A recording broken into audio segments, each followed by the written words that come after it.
of Economics, part of the Bristol Festival of Ideas. Thank you all for coming tonight for this event with Tim Harford. Just before introducing Tim, I just want to make a couple of thanks. First of all, to someone we owe a great deal to for this Festival of Economics, not only for inspiring us with the idea, but also doing the hard work of bringing the programme together and helping us also raise money for this. And that's Diane Coyle. And I'd like to all of us to publicly record our thanks to Diane for all the work she's done on that.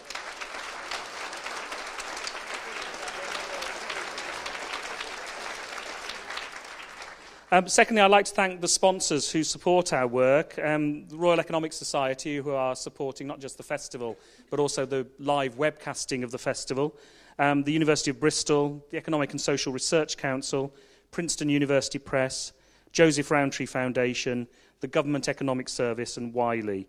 And we're very grateful to those as well for all the support they give us. We couldn't have done this festival without them. And most of all, the speakers who come to speak here and to share their ideas and their experience and their knowledge. And tonight we've got two sessions, the first of which is Tim Harford. Many will know Tim from his work on the radio, his writing, the Undercover Economist, and his new book, The Undercover Economist Strikes Back. And we're delighted to have Tim with us tonight.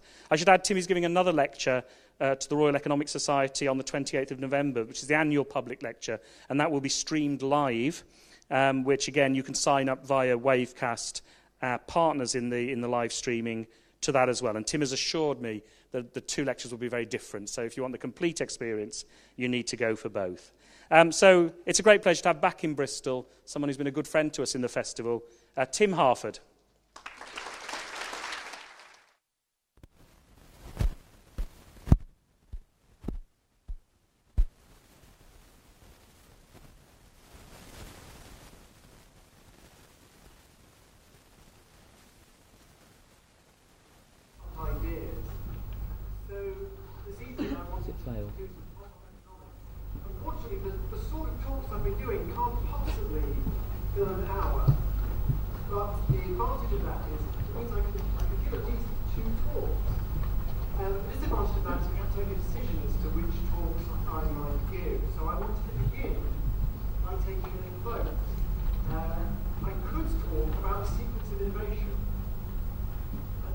Talk about how to prevent financial meltdowns, or I could talk about the economist who saved the world.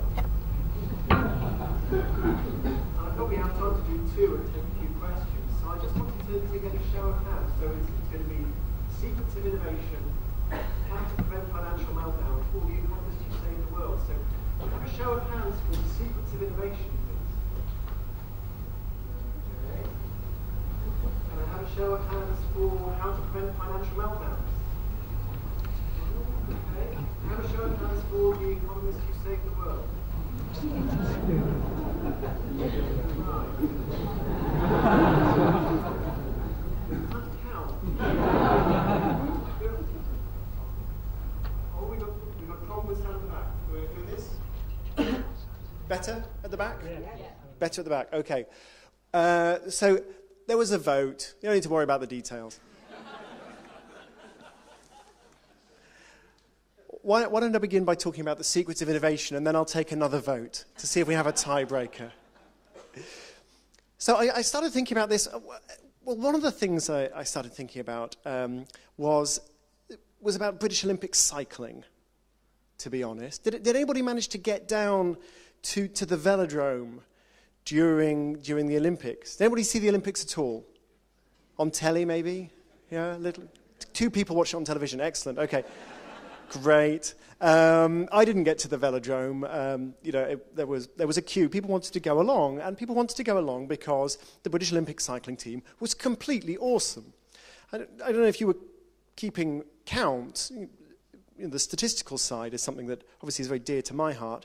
The tally was, of 10 gold medals awarded, 7 went to the British Olympic cycling team, and 3 went to the entire rest of the world put together, which is quite impressive. And of those 3, we did win 1 silver, 1 bronze, and then the one we didn't win any medals at all, we still broke the world record. So we were kind of useful. And as I saw this amazing performance, I thought to myself, well, what's the secret? how's this happening? And at first I thought it was obvious. Chris Hoy's thighs, have you seen them? And then I realized it can't be that. Well, I'm sure they help. But it can't be just that, because the performance is so deep-seated. There are so many people that are performing at the top level. There's such strength in depth. And again and again and again, we seem to be able to produce these amazing athletes on the velodrome. So it can't just be one or two brilliant athletes. It's got to be a system for producing this kind of performance. And then I thought, if only we understood what was behind that system, if we understood how they were able to do this, that would be wonderful. Maybe we could copy it and win a few gold medals ourselves, or achieve success in some other way. But we now know the secret. We know how they produced this amazing performance, don't we? It was all to do with a fellow called Matt Parker. And for those of you who haven't heard of Matt Parker, let me just explain. Matt Parker was the man who invented the electrically heated pants. So you will be familiar with the idea of the electric blanket. You may be familiar in Formula One racing with the discovery of electric blankets for car tyres. So these tyres on these cars need to be super hot to stick to the track. If they're not hot, then they lose grip and they slide off. There used to be this problem that you'd come in for a fresh pair of tyres, they'd put the fresh tyres on, you'd drive out and you'd immediately spin off because the tyres were cold and they didn't stick to the track. And then some genius came up with the idea, well, why don't we pre-warm the tyres? Can't be that hard. So they put electric blankets on, and then they made special electric blankets that fitted exactly around the tyres, and they got the tyres really hot. They stuck the hot tyres on the cars went off. Brilliant. Well, Matt Parker looked at that, and he said, it's really not so very different for Chris Hoy's thighs. Chris Hoy exercises, he warms up, he stretches, he gets those muscles at peak operating temperature. And then he sits on the bike. And then he has to wait. And he has to wait. And he has to wait. And everyone's cheering, and they're getting ready to go, and all the officials are fussing around, and his legs are getting cooler and cooler and cooler. The solution, when you put it like that, is obvious. Hot pants. Electrically heated pants. And that is what Matt Parker produced for Chris Hoy and for all these other athletes. They would warm up, they would put on the hot pants, they would sit on the bike wearing these electric blankets on their thighs, and they would wait, and just a few seconds before they were due to start, off would come the hot pants, and away they'd go. Matt Parker also realized that if you rub the tires with alcohol, you clean off this fine layer of dust. And the fine layer of dust is contributing to skidding. So as you come out of the blocks in a sprint event, the tyres skid just a little bit. There's just a tiny bit of grip. But if you've rubbed the tyres with alcohol, they're sticky, they're tacky, there's plenty of friction, and they will zoom off. You gain an extra 10,000th of a second. And the 10,000th of a second, they add up. It was Matt Parker who taught the athletes they had to wash their hands really carefully, including the thumbs. People miss the thumbs because they're participating in the Olympics. People are coming from all over the world. Who knows what kind of germs they might have on their hands, and you'll be meeting them and you're friendly, so you shake hands with them. And then you get their cold germs and you're a little bit under the weather. And even a little bit under the weather is not going to win you the gold medal. For similar reasons, Matt Parker emphasized the fact that the athletes must always travel with special orthopedic supporting pillows, because you don't want that kind of crick in your back the day you're trying to win gold at the velodrome. Matt Parker's job title was Head of Marginal Improvements, British Cycling. And he would just spot the small things. That's what he did. Spot the small stuff, make it better. He spotted, for instance, there was an hour in most of these events, in the sprint events certainly, between the semi-final and the final. And therefore, if you could focus on everything you could learn about recovering between the semi-final and the final, that was a huge advantage. So he focused on this. He called it the golden hour. And there was a big research program, and they would test out all kinds of different things. Maybe you need a massage, maybe you need a particular kind of food, a particular kind of drink, maybe you just need to keep cycling, maybe you need an ice bath. They'd try everything. They'd test it all out. They'd get the data. They'd figure out what worked best. And if you look at the stats, again and again, the British athlete goes faster in the final than in the semi-final. And again, the foreign athlete, otherwise known as the silver medalist, goes slower in the final than in the semi-final. And I just love this idea that you can produce innovation in this way. In web design, they call it A/B testing. You think of a little tweak, or maybe you just get a computer to generate the tweak for you, and you roll out that tweak on some websites, and you roll out the original version on other websites, and you see which version gets more clicks, which version makes more sales. A/B testing. It's a simple, quick and dirty form of randomized trial. I wish that governments used more A/B testing. I wish more of what is taught in our schools was A/B tested. I wish more of what was done in operating theatres was A/B tested, although at least doctors do have an idea that randomized controlled trials can occasionally teach us something. Now, I wish that more organizations of all kinds got hold of the Matt Parker idea, the idea that you can achieve tremendous results through very small, thoroughly tested steps. I think this is a hugely underused idea. But I do have a concern. And the concern is that this is almost too easy. And that more and more people who are thinking about innovation are thinking about innovation along these lines. And it's not the only type of innovation. There are some kinds of new technologies, some kinds of new ideas that you cannot get to via marginal improvements, no matter how many marginal improvements you make. Let me give you an example. So in the early 1930s, the British Air Ministry put out a request for a proposal for a new prototype of a fighter aircraft. And this request was unusual in a number of ways. So the first way in which it was unusual, it was very ambitious. They wanted a plane that was faster and would carry more powerful weapons and would have a tighter turning circle than anything that had ever been produced before. That was a stretch goal. But more unusual was the kind of fighter they wanted. So the fact that it was a fighter at all, that was odd. So there was a received wisdom at the time that there was nothing you could do with a fighter aircraft. What do you do with a fighter aircraft? Well, you shoot down other aircraft. Well, how are you going to find the other aircraft? We don't have radar. We've got no way of seeing them coming. The bombers will come in really high. They'll drop their bombs. They'll fly off again. What are you going to do with a fighter? The only thing you could usefully do with a plane is make it really big, fill it with bombs, fly over to the other guy, and drop the bombs on him before he drops the bombs on you. That's what you're going to do. And so the idea of creating a fighter plane, which is effectively a sort of a defense against other planes, well, that was odd. Then even more odd was the way in which this fighter plane was going to be configured. So it was a single-seater fighter. So you had a pilot who would also trigger the guns, and the guns point forward from the plane. So if you see a bad guy over there, you have to turn the whole plane over there, and then you see another bad guy over there, you have to turn the whole plane over there. That's obviously barking mad. That's not the way to make a fighter. The way you make a fighter is you have two seats. You have a pilot, you have a gunner, you have a turret. So you can fly parallel to your opponent, and you could turn the turret, and you can shoot sideways while the plane keeps going forward. And an obscure British politician got up in Parliament to denounce the whole idea of these crazy single-seater fighters and to advocate for twin-seater fighters, such as the Paul Bulletin Defiant. His name was Winston Churchill.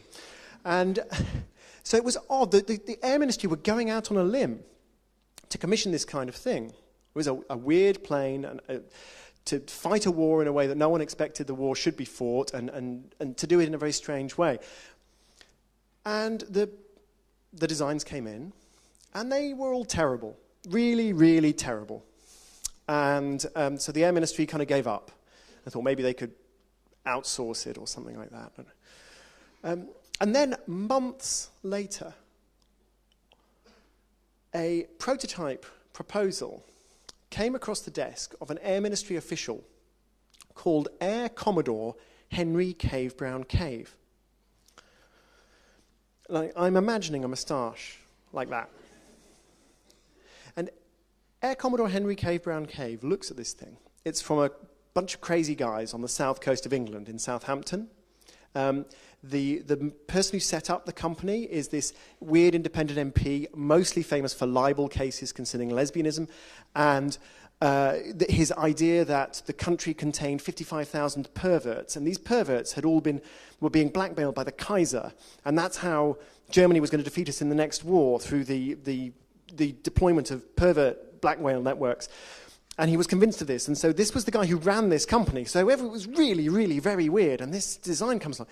And Air Commodore Henry Cave Brown Cave looks at the design, and he says, well, if you could build it, it would be awesome. And so that's not on the record. That's what he was thinking, I imagine. Because what he said on the record was, we'll commission it. It will be a most interesting experiment. Now, the plane became known as the Supermarine Spitfire. And it was the most loved fighter aircraft in British history, one of the most important military technologies ever developed. When the German strategy at the beginning of the Second World War was to come over with superior numbers, they had nearly 3,000 planes. There were only 300 Spitfires, 500 Hurricanes to resist them. Those planes would come over, they'd destroy all the British planes. Once they destroyed all the British planes, the German army would then get in ships, would come over, would take over Britain. And it was the fact that despite those overwhelming odds, the Luftwaffe were unable to destroy these British planes that meant that Britain was not invaded, which is something I care about. But just in case you think, well, so what? We'd have won the war in the end anyway, one way or another. There were 450,000 Jews living in the United Kingdom at that time. It's 450,000 lives that this plane contributed to saving. And men came from all over the empire, and they also came from the United States, just to fly this plane, from Australia, from California, from Canada. It was so beautiful. It was so fast. It turned so well. And the Germans thought it was good as well. There's this conversation between Adolf Galland, who was this great German fighter ace, and Hermann Goering, the head of the Luftwaffe. And Goering was losing the Battle of Britain, and he said to Galland, what do you need? What do you need to destroy the Royal Air Force? And Adolf Galland said, Spitfires. You can imagine the tumbleweed blowing through the room at that point. This was a very, very important innovation. And it was a huge leap. It wasn't a marginal improvement. It was a leap in the dark, a leap of faith by many people, including Air Commodore Henry Cave Brown Cave. It's an exaggeration to say it's the plane that saved the free world, but it's not a big exaggeration. And the cost of the prototype was £10,000. And when you start to think about innovations like that, you realize that's a totally different game to marginal improvements. You need to think about it in a different way. You need to think about the funding in a different way. You need to think about the management of these projects in a different way.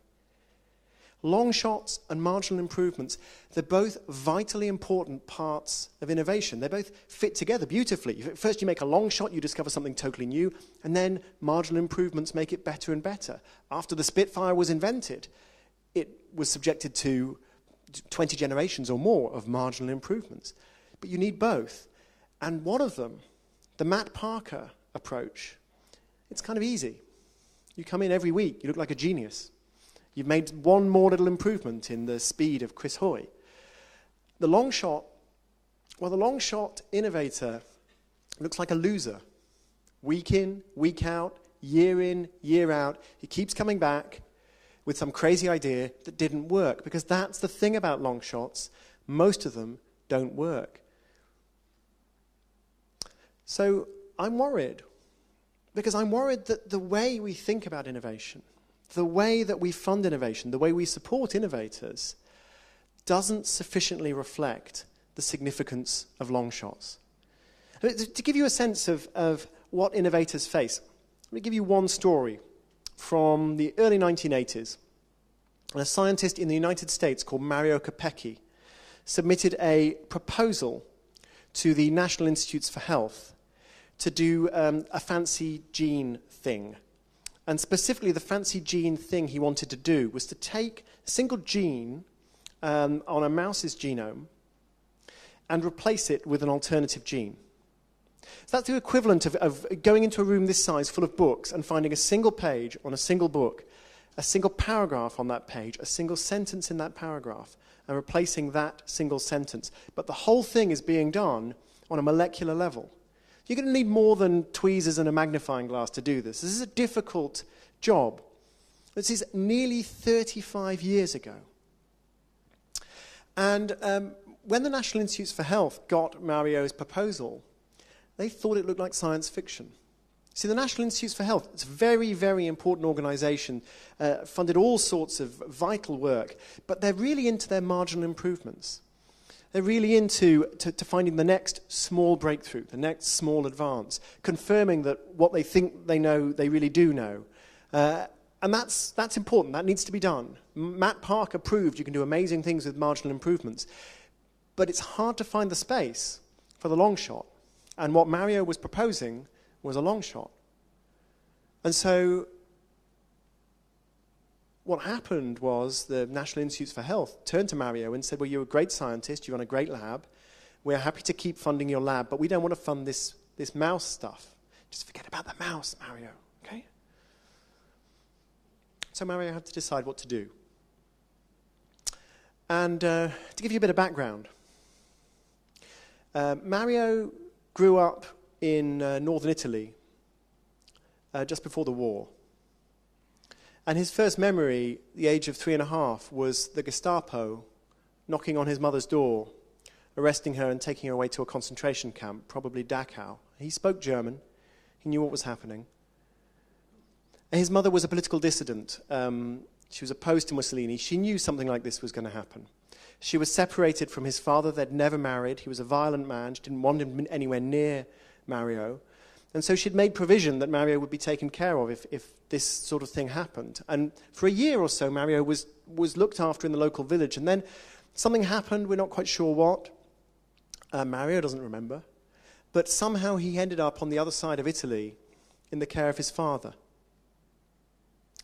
And he later said that nothing that happened to him in his entire life was as painful to him as living with a father who was violent towards him.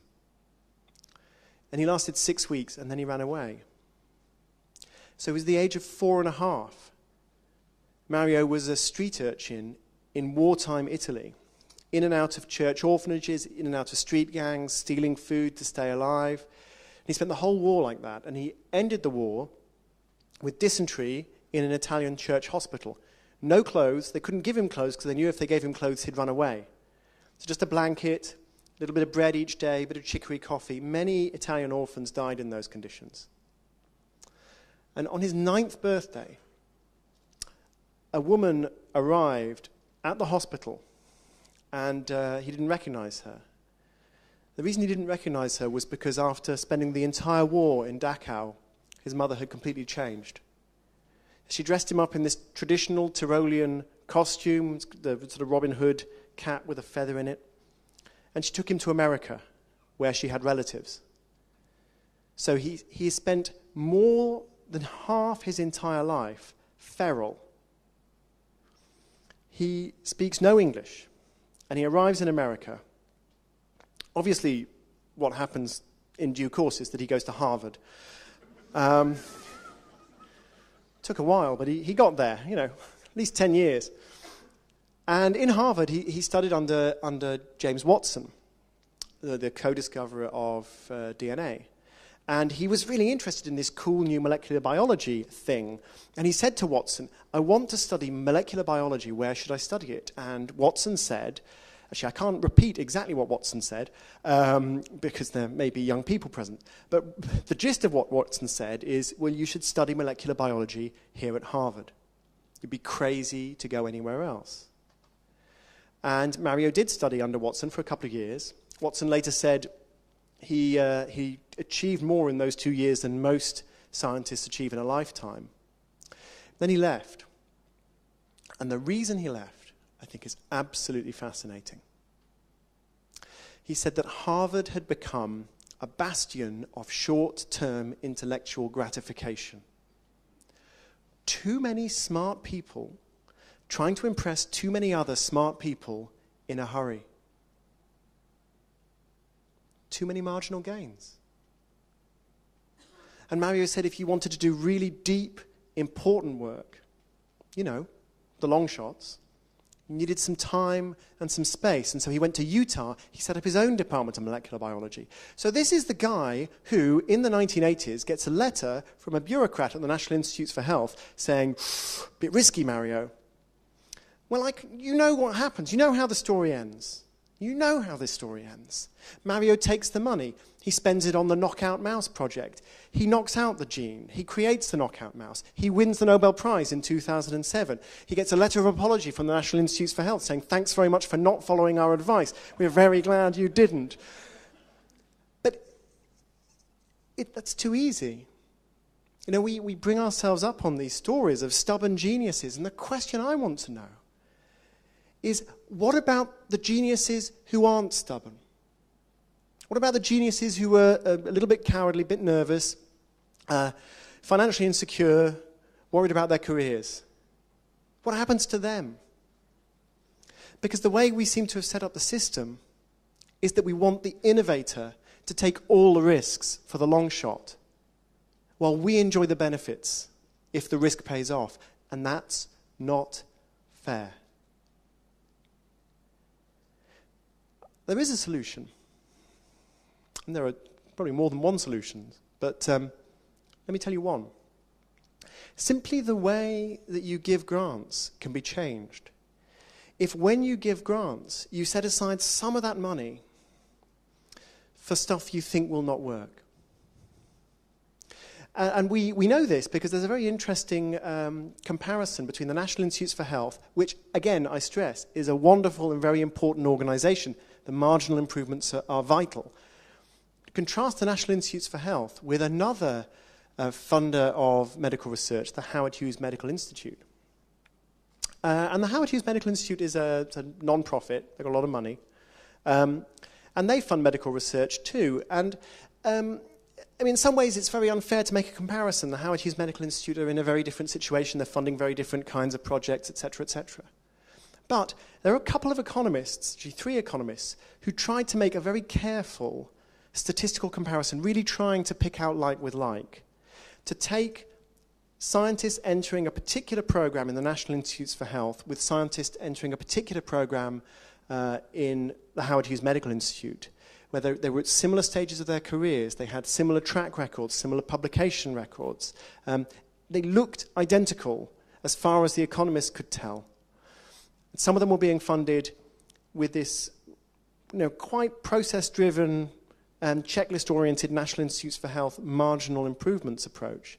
And some were being funded by the Howard Hughes Medical Institute and being told, well, don't worry too much about the details. We want proof that you're a brilliant scientist and that you're going to do something interesting, and that it's never been done before, and that it might not work, and that if it did work, it would be cool. Really funding potential failures. And so they were comparing these 2 programs. They felt the scientists were the same, the aims of the programs were different. And what they found is the programs were both successes in their own ways. The programs both got what they paid for. And that's important. The National Institutes for Health program got successful peer-reviewed publications reliably, which is important. The Howard Hughes Medical Institute, they didn't get a lot of successful peer-reviewed publications. They got a lot of failures.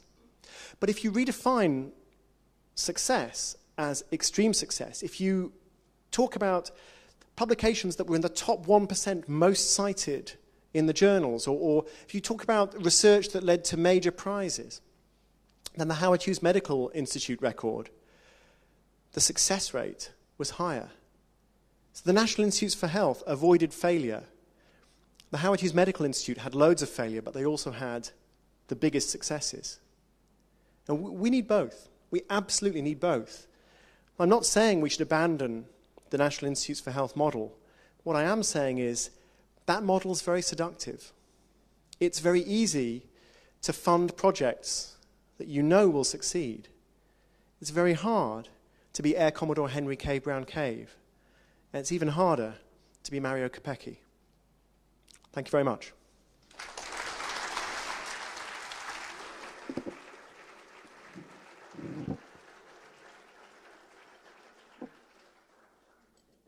I'm going to take another vote.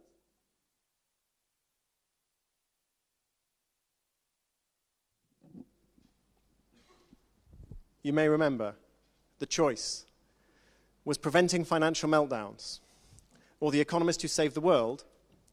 I really don't want to have to choose this time, so I want some determined hand-waving. So please put your hands up for preventing financial meltdowns. Please put your hand up for the economist who saved the world. Oh, I see. Now you want hero stories now, do you? Don't, yeah, okay. Well, maybe that's better. The story about financial meltdowns is very depressing. Well, this story begins in 1961. And I always think 1961 must have been a sort of tense time to be alive. I was born a little after 1961, but if you look at the history, you look at what was going on. The bulletin of the atomic scientists was keeping track of the risk of global Armageddon, and they had this symbolic doomsday clock. And they'd set it at 5 minutes to midnight in 1961. School children in America were being taught the drill, what to do in the event of a Soviet nuclear attack. Nikita Khrushchev was building a wall across the middle of Berlin. And it was tense. The Americans were convinced they were losing the space race. And in the middle of all this, late September 1961, a phone call comes in to the most influential foreign policy wonk of all time, Henry Kissinger. And Kissinger is not far from the Pentagon, and he's with a bunch of colleagues, very senior foreign policy and military experts. And the phone call says that the Soviets have just invaded a suburb of West Berlin. The tanks have moved in. American troops have responded, and air cover from both sides appears to be on the way. And as Kissinger and his colleagues tried to decide what to do, how to respond, the phone calls kept coming in, the news got worse and worse, the situation was escalating more and more. And I don't need to tell you how serious this situation was. If the Americans backed down, they were conceding West Berlin to the Soviet Union. If the Soviets backed down, then they were demonstrating they were a bully. It was easy to call their bluff. And if neither side backed down, well, let's just say Henry Kissinger and his colleagues did not sleep very well for the 48 hours that followed. There was really only one silver lining in this whole situation. And that was that the phone calls weren't coming from West Berlin. They were coming from the room next door. It was a hotel, and it was a war game. And the man next door who was coordinating the war game was one of the leading strategic thinkers of the 20th century. He was an economist, and his name was Thomas Schelling. And if you want to know why it is that an economist gets to run war games for Henry Kissinger, how that situation could possibly come about, well, you need to go back. We need to go back to the Second World War. And in the Second World War, there was a big project to recruit academics, the leading thinkers in the war effort. So we all know about Bletchley Park now in the UK, for instance. And there were similar projects in the United States. So the mathematicians and the physicists and the engineers, the psychologists, all thinking about anything that would deliver an advantage in war. They were code breaking. They were designing computers. They were designing the atomic bomb. And in all of these intellectuals, one of the leading figures was a man called John von Neumann. Now, John von Neumann was a brilliant mathematician, people told these amazing stories about his prodigious feats of calculation. So at one point, someone, as a practical joke, maneuvered von Neumann into a situation where they had to choose between, he'd set all this up a long time in advance, maneuvered von Neumann into a situation where they had to choose between three outcomes, and what should they do? And the person says, well, we could toss a coin. Von Neumann looks at him quizzically, three outcomes. And then this guy gets out of his pocket a special coin he's had manufactured in Princeton's engineering lab, and it's a sort of cylinder, and it's equally likely to land on any one of three sides. And von Neumann takes one look at it and immediately announces the dimensions of the cylinder. On another occasion, someone tells him this old yarn about a fly flying between two express trains. The express trains are coming together, and the fly buzzes backwards and forwards between the express trains. You're supposed to figure out how far the fly has flown, and it turns out there's a shortcut. And somebody gives von Neumann this problem, and von Neumann tells them the answer, and they say, oh, yeah, you heard the shortcut. And von Neumann goes, there's a shortcut? So they used to joke that von Neumann was a demigod who had come to Earth, and he'd studied humans intensely so that he could impersonate them perfectly. So genius. He was a genius. And he made huge advances in number theory. He made huge advances in computing. And as a side project, really, von Neumann had this little pet idea while he was working on building the atomic bomb. It was called game theory. And he'd been interested in it since the 1920s. And in 1944, he published a book on game theory with an economist called Oscar Morgenstern. And the idea of game theory was this. You think about strategic interactions. Well, what do we mean by strategic interactions? Strategic interactions are ones where there's more than one player, and what I do affects what you get, which affects what you might want to do, which affects what I might want to do, which affects what I get, and so on. There's this interactive nature, there's this interconnectedness. That's what makes them strategic problems. And they would appear to be intrinsically very human problems, quite psychological problems.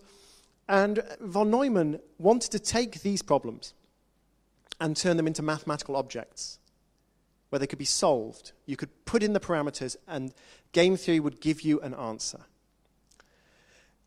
And it's not hard to see that economists were immediately among the people who seized upon the promise of this new science. But it was also extremely influential in thinking about the Cold War. So after the war, von Neumann and other intellectuals gathered together in a place called the Rand Corporation. So Rand was a sort of quasi-governmental R&D facility, really, in Santa Monica, West Coast. Very pleasant place to work. You're on the beach, you can go surfing. Very relaxed, people would wear Hawaiian shirts. There's a story about somebody going into Rand from the beach, wearing swimming trunks, dripping wet, and going up to the receptionist and applying for a job and getting the job. That's the kind of place Rand was, but the doctrines that were coming out of Rand at the time, the strategic thinking, they were extremely worrying. So the way that people thought about the Cold War at the time, in the late 1940s, the early 1950s, was mutually assured destruction. Here's the idea. How do we keep the Soviets in line? Well, if they put one foot wrong, we blow the entire planet up. And therefore, they will not put a foot wrong. And that was the strategic thinking of the time, and it comes out of game theory. It comes perfectly well out of game theory. It has a certain logic to it, if a slightly worrying logic. It's certainly true that if that's your strategy, the Soviets should not put a foot out of line. But would it really work? This is very much the mind of von Neumann at work. And he was very bullish. He, in an interview with Time magazine, he said about the Soviets, well, you say bomb them tomorrow, I say why not today? You say bomb them at 5 o'clock, I say why not 1 o'clock? And he was Hungarian. He had a lot of anger for the Soviets. But he had an analytical approach that led him to those kinds of conclusions. Because the games that von Neumann had developed were something called zero-sum games. He worked almost exclusively on zero-sum games. And a zero-sum game is a particular kind of interaction where what you win, I lose. What I win, you lose. There's no way for both people to win. There's no way for both people to even sort of come out at least vaguely pleased with the result. It's zero sum. Well, that was John von Neumann, and he died in 1957. And just a few months after von Neumann died, Thomas Schelling arrived at Rand for his first visit. And Schelling didn't necessarily fit in at Rand. He was an East Coast academic, and Rand was a very sort of West Coast place. They were all in Hawaiian shirts. He was in a suit, tie, button down, crew cut, very military bearing, quite stiff. He hadn't actually fought in the war, but he looked like a military man. He looked very buttoned down. At the same time, in other ways, he fitted in perfectly because he loved game theory.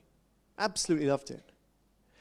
But he used game theory in a very different way to the way that von Neumann used it. So Schelling's background was a trade negotiator. The first professional job he'd had after writing a textbook was going to Europe to help negotiate the Marshall Plans, huge program of aid coming from the United States to war-torn Europe, and who was going to get it, and how was it going to be divvied up, and what were the terms. Schelling was involved in those negotiations, and then after that, he began to be involved in trade negotiations. And when you think about trade negotiations, the whole point about trade negotiations is there is an opportunity for both sides to win, or for both sides to lose. It's not zero sum. I mean, it's not, everyone have a hug and everyone's on the same side. There are opposing sides, but nevertheless, there are areas of common interest to explore. And the whole point about being an international negotiator is to find the areas of common interest and to exploit them to the maximum advantage for everybody's benefit. So that was how Schelling thought about everything, including the Cold War. And you might say, well, there's not really any scope for mutual improvement in the Cold War. The Cold War was a quintessential zero-sum game. And that seems very natural to think about it that way, but it's completely wrong. The Cold War is the opposite of a zero-sum game. Nuclear war is the opposite of a zero-sum game. So here are two possible outcomes. One is you don't fight the nuclear war. The other is you do fight the nuclear war. Okay? In the first outcome, both sides are a lot better off than in the second outcome. Therefore, it's not a zero-sum game. And there's a huge interest in preventing the war being fought. So von Neumann never really saw things like that for intellectual and for emotional reasons, and Thomas Schelling did. And so where are the areas of common interest to explore? Well, number one, what about strategic arms limitation?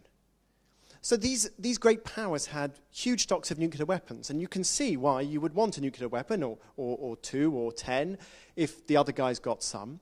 But do you need 100? Do you need 1,000? 10,000? How many do you want? And how many is it in your mutual interest to have? Even if you can't disarm, you might certainly want to reduce the number of weapons you have, if only for purely economic reasons. And so Schelling put strategic arms limitation on the table and pushed it hard. He was a real evangelist. Another area of potential gain that he wanted to explore was the question of stability. So how stable is your peace? People want peace. How stable is your peace arrangement? You think back to mutually assured destruction, von Neumann's idea, and von Neumann's phrase. And the idea is, well, if you put a foot wrong, we blow up the planet. Well, that is an equilibrium. Yeah, that is, and it's an equilibrium in which there is peace. But it's not a stable one. If there's one slip, there's one mistake, the world's in terrible danger. And Schelling asked questions that didn't really occur to von Neumann to ask. For instance, what are the resources that we have that can pull the world back from the brink once mistakes have been made, once there have been slips? How do we negotiate our way back? And he pointed to little details. For instance, there's no direct line between President Eisenhower and President Khrushchev. And that's not a good idea. There's no red telephone between the White House and the Kremlin. And he pushed for this. He said it's got to be possible to set up these lines of communication. And it's a more complicated problem than you might at first think, because you have to verify. Are you sure you know who's on the other end? Are you sure they're really speaking, that they're in authority? But he worked on these problems and he pushed these problems, and there was slow progress made, and then there was the Cuban Missile Crisis where nobody had any clue what was going on and communication was extremely difficult. And then it was recognized by everybody that Thomas Schelling had been right all along, and the red line, the red telephone was installed. So Thomas Schelling's star was in the ascendancy there, really. He was being consulted for advice, and he was so original, he was so creative. He'd made game theory so human, and he had such an eye for the little details, the interesting details. Perhaps it was natural that he was the man who Stanley Kubrick approached when he wanted to put together the script for Dr. Strangelove. And Dr. Strangelove, as you may know, is a very funny comedy about the world being blown up by nuclear weapons. And so he talked to Schelling, and Schelling said, the thing is, I think we're making progress. It's actually quite difficult to get a nuclear war started. We've got a lot more safety mechanisms. It's hard to credibly start the war. And it was at that point that that's great news for humanity, very bad news if you're making a film. So that was the point at which Stanley Kubrick decided Dr. Strangelove had to be a comedy rather than a thriller. That was the only way he'd get the war started. So that was Schelling. That was the highlight of Schelling's career, really, that everybody was coming to him for advice. He was recognized as this hugely creative, hugely influential, strategic advisor behind the scenes, talking to the media industry, talking to people like Kissinger. And then in 1964, I think it was, he was approached directly for advice from the government, which was unusual. Normally everything was at one remove. He was approached by a man called John McNaughton, who was the Deputy Secretary of Defense. And McNaughton had a question for Schelling, a very specific question. The US was being dragged into war in Vietnam, and they wanted to deter the North Vietnamese from assisting rebels in South Vietnam. And McNaughton's question was, if we fly planes over North Vietnam and bomb North Vietnam for, say, 3 weeks, short bombing campaign, will we deter them? Will we persuade them to stop? So Schelling is the expert in deterrence. And Schelling asked one simple question. He said, let's say you wage your bombing campaign, and let's say you succeed. How will you know that you've succeeded? How quickly will you know that you've succeeded? And McNaughton admitted that he didn't know. It might take months. They might never know. And Schelling said, well, in that case, you can't achieve what you want to achieve with a short bombing campaign. And that was the end of the conversation, as far as Schelling recalls. 6 months later, Operation Rolling Thunder began, and it lasted for 3 years. The Americans dropped more bombs on Vietnam than had been dropped in the entirety of the Second World War. And Thomas Schelling didn't write a lot about conflict after that. He turned his mind to different problems, interesting problems. It's the problem of racial segregation. He could see American cities very sharply divided between black and white. Why? What were the individual incentives that produced that overall pattern? And he experimented and pioneered something we would now call agent-based modeling, very sophisticated modeling technique. You need very powerful computers. Thomas Schelling did it on a flight with pen and paper.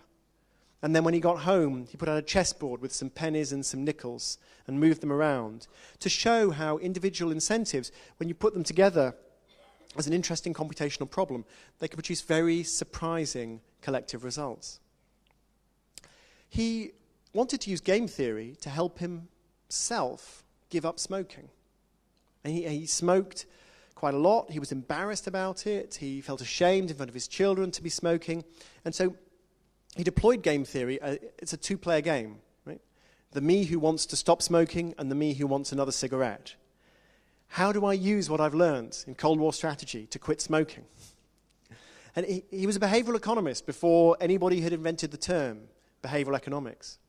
He also wrote about climate change. In 1979, Jimmy Carter had placed him on a commission to look into climate change. And he wrote that the thing about climate change was it was best understood as a bargaining problem. And the problem was that unlike many of the trade negotiations he'd looked at, the bargaining power was incredibly unevenly distributed. The poor countries had nothing to offer and everything to lose, and the rich countries had all the power and no great reason to concede anything. And Schelling said, if you think of it as a bargaining problem, it looks almost impossible to resolve. He wrote that 35 years ago, and unfortunately he was right. In 1991, for the first time, the Nobel Memorial Prize in Economics was given to game theorists, and Thomas Schelling was on the shortlist, the secret shortlist. But he didn't get the prize. There was a feeling that he possibly hadn't contributed enough of academic merit. He hadn't contributed enough formal analysis. Oscar Morgenstern, the economist who developed game theory way back in the Second World War with John von Neumann, Oscar Morgenstern once sort of sneered about Schelling. He's never proved a formal theorem in his life, which is true, just as Oscar Morgenstern had never run a war game for Henry Kissinger in his life. And that, I think, points to a dilemma for any of us who want to use the social sciences to do something in the world, to influence the world, to make the world a better place. But you've got this choice. You can stick to the formal stuff. You can stick to the stuff that you can prove, because there are theorems and there's maths and there are truths that can be derived from your axioms. Or you can get involved in real-world problems, which are messy and vague, and they can't be defined with axioms, and the truth will never be absolutely clear. And that choice is a choice that any social scientist has to make. And Thomas Schelling made his choice. He did solve one problem, though. He did quit smoking.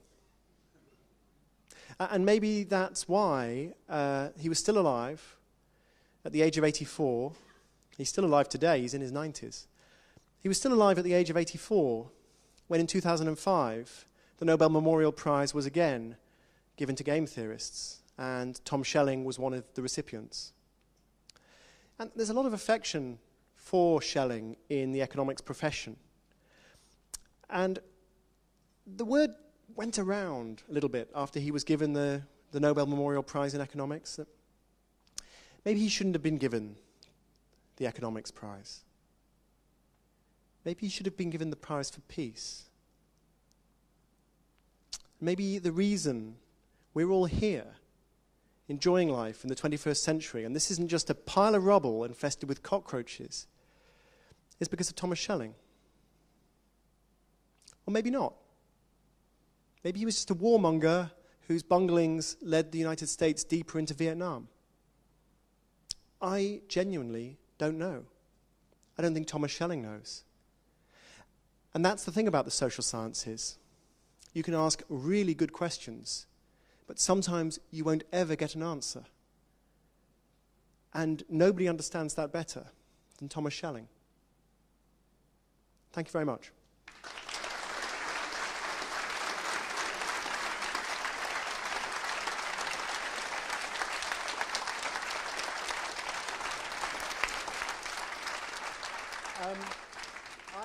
I think we've got time for one question, two questions, no questions. Let's take two questions, two yeah? Questions, so depends how good the questions are. Yeah.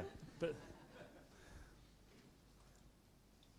okay, think about what Mario Capecchi had to do to summon up the courage to do the Knockout and Announce project. All I'm asking you to do is summon up the courage to ask a question. Yes, there's somebody there. I'll take the mic. Could you wait for the microphone for a second? Because it's all being recorded for posterity. It's probably a problem for me. Stand up as well if you want. You'll be on film. Really? Oh, good. Yeah, going back to the innovation thing. There's another element to kind of what you said as well, because you were very clear about what was a success and what was a failure. But actually, quite often, what's a failure is necessary to get a success. But the question's more about how do you convince the politicians who are inherently only interested in short-term success that something which won't really help them is worth tackling? That's a very good question. By the way, the subtitle of my last book was Why Success Always Starts with Failure, so I'm big into that. While I'm thinking about an answer to the question, are there any other questions? We've got time for one more question. One more question? Okay, no more questions, so I can fully devote my attentions. Oh, no. Gentleman there, we'll take both questions together, and that'll enable me to duck whichever is the more difficult. Never. My question is, there seems to be an endless number of conventions about climate change. And it seems that they all seem to be saying there's a negotiating process between one country and another country. But the real seems to be that there's somebody really missing at the bargaining table, and that's nature. And you can't bargain with nature, as the Japanese and the Philippine experience tells us. So you get these countries going in and saying, how little must we do to achieve what we want? And it seems to me that's really a wrong way of approaching this problem, because you're really dealing with nature. Thanks very much. Yeah, that's even harder than that one. But yeah, you're dealing with nature, absolutely. You are also dealing with the other parties at the table. You are also dealing with the other countries. So that's what Schelling meant, that you can't think about this problem unless you think about the fact that this is partly a negotiation between Bangladesh and the United States. And they have very different things to gain. And yeah, you're right. After whatever they've agreed, nature gets to have the last word. If we had another half an hour, I'd tell you a story about an amazing woman called Elinor Ostrom, who won the Nobel Prize 3 years ago, and what she had to say about climate change and about how we work together to solve our problems. But we don't have another half an hour. You can subscribe to the Pop-Up Ideas podcast, and you can hear me tell that story. You can download it for free, absolutely for free.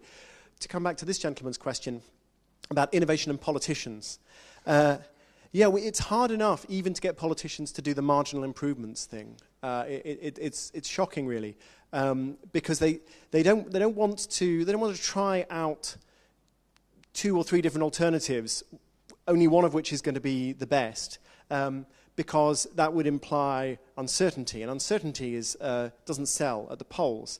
They don't want to say, well, we've got a bunch of ideas for reforming schools. 6 or 7 different things that might work, the use of technology, the curriculum, the architecture of the classrooms, the way teachers are trained. We might have, say, 2 teachers in a single classroom but 50 students, or we might have less well-trained teachers but smaller classes, all kinds of different things we could do. We don't know what will work, so we're going to run some pilots, and then we'll see what works, and whatever works, we'll do more of that, and whatever didn't work, we'll stop doing that. I would vote for that. But it turns out most people won't, or at least most politicians don't seem to want to try to sell that at the polls. So there are a couple of possible solutions. One is just a bit more expectations management. I think if politicians more often just went out and said, we've got a new idea, we're going to try, and once we've rigorously tested it, if it works, we'll do it on a bigger scale. I think that would be fine. They just put all their political capital behind the new idea. They say, we've got a new idea, it's brilliant. And they do it, and then it's terrible.